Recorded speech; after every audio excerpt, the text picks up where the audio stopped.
funniest thing that was actually mad was I sat in the trench, didn't look around who was sitting next to me. Lo and behold, the main character, George Mackay, was sat right next to me. Wow. Just chilling. Like I didn't write at this. Okay, I didn't actually know who was the main character. Tom does not do his research. What are you doing? I got a day. I had like a night. They texted me that night and was like, "Can you turn up tomorrow at like 6 a.m. in the morning?" I was Crazy. Like, "Okay." And I did. It was mad, and I just talked to him for like 12 hours straight. That's crazy.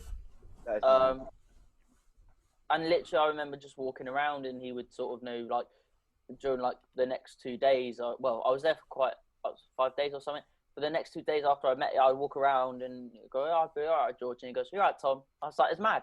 That's cool. That's really cool. There's 2,000. There's 2,000 guys there. Yeah. And you know, that's lucky. That's really cool. That's sick. Yeah, it was. I think that was a big experience. Definitely. I'll see what the guidelines are and stuff about it, but I have a photo. I will have to research it because I'm not allowed to. Yeah, we'll see about that. Don't be able to do the photo, but it's quite a cool photo. The trench itself was 6 kilometers. Wow. We only used 3 kilometers of it. That's mad. It was mad. It was honestly mad. And the stunt double. The stunt double would run the 3 kilometers for the run scene. I think it was 4-3, and you'd redo that 12 times. Yeah. Right. Shut your mouth. Right. And then, just to focus the camera, and then George Mackay would do it like 6 times. That's crazy. That's mental.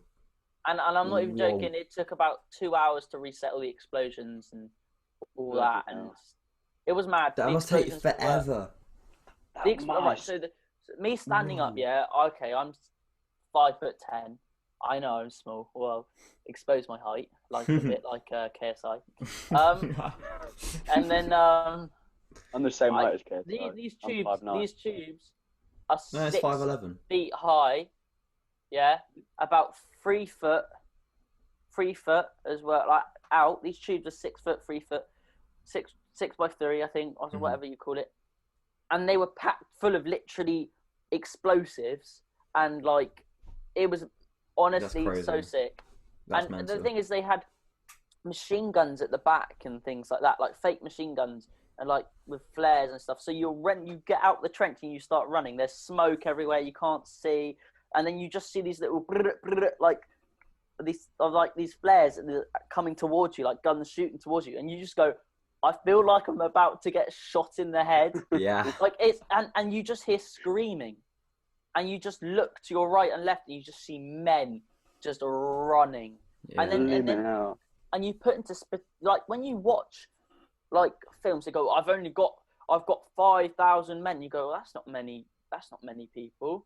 Yeah, and then you run with that many people, and you're like, yeah, whoa, yeah, that could do some damage. That's mental. Is that kind of like lifelike for you then, or is it almost as if you kind of were there? A lot of people had a few emotional So a few people did it for emotional connections. They tried their best to get on it because they had connections from it, and they just wanted reenactment people, and then. And then I just did it, and I was like, "Oh, all right, cool, right, yeah, let's try it. It'll be a really good experience." And it was honestly like, it was surreal because it felt like you were back in time, because everyone, there was no trucks in sight, nothing, just like you had the camera, because they were trying to make sure, you know, it was you're running, and you do feel.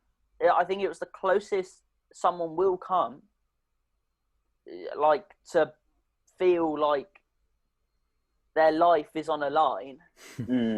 I know that sounds cheesy, and like the thing is, right, that helps with the acting, because making that atmosphere of feeling like, whoa, I'm in it. It's a genuine reaction. And you're carrying your gun with a bayonet on the end, and you're like, wow. It's exactly what like people back in World War II, World War I would have felt. Yeah, exactly. But from this, I made on the last day, really randomly, the last person I met is the closest friend I have to this day, and he owns a Greek restaurant in Swindon where I go visit him, and it's just a lovely thing. Just I've made some great friends. And great connections, like in Grantchester. If we're going to Grantchester, there I've made so many connections with. Loads of them were filmmakers. Like loads of the extras were filmmakers and photographers, and I go, "Oh, that's cool." They're probably not that good, you know. Look at their accounts, and it's like 50,000 followers, and exactly. They've done all this mad stuff, and I'm like, I was not expecting that. Like, you look at them, you're like, oh yeah, but it's just a. They go, I'll give you a follow on Instagram. I'll be like, all right, mate, go in. I'll probably, you know, and then I'm like, it's a couple hundred, and then like, whoa, damn. like, that's crazy. And then there is sorry for interrupting, but there is one more movie that I will be in. I think I talked about that. Yeah. So cool. Go on then, question time. So, how do you get then these? How do you get like these opportunities? How does it all work? Okay, so I got sent a thing from my friend in college called Crystal before she moved. And there's this thing called We Got Pop. It's a free thing to sign up, so write that down, guys. Yeah. We Got Pop 210 casting. So I only found out recently, actually, that you have to go through a system. People look through your profiles. When you set one up, you submit the profile, and people look through it. So they will say, "Oh, we don't want you. We do not want you. We can have you. We don't want you." So it's getting. I found the industry is getting pickier and pickier about who it wants. Yeah, but that's not just for acting. No, it's like that's dance. Just for life. It's for life. Like you have to be prepared that. Like with these opportunities, you'll get an email and it may say, "Can you do this?" Blah blah. And you'll be like, "Yeah," and then they'll be like, "No." Something I know. So like, this is really off topic, kind of, but McDonald's now, because they get thousands of applications, they are only really accepting people who have passed their GCSEs. So they're getting rid of all the people who haven't, and they're only accepting people who now passed. And same with like the acting, they only take particular people because obviously there's so many people on this planet. They've got to try and filter it down, you know, somehow. So that's why this is what I'm saying. I'm saying I would say get as much experience in anything you can. Because no way I would not have got into. I don't think I feel, this is my opinion, I don't know what's going on. I'll only find out what I'm doing on Monday. This Monday, have to go to Oxford for 10 a.m. It's crazy. But yeah, it will be sick because oh god, what am I saying?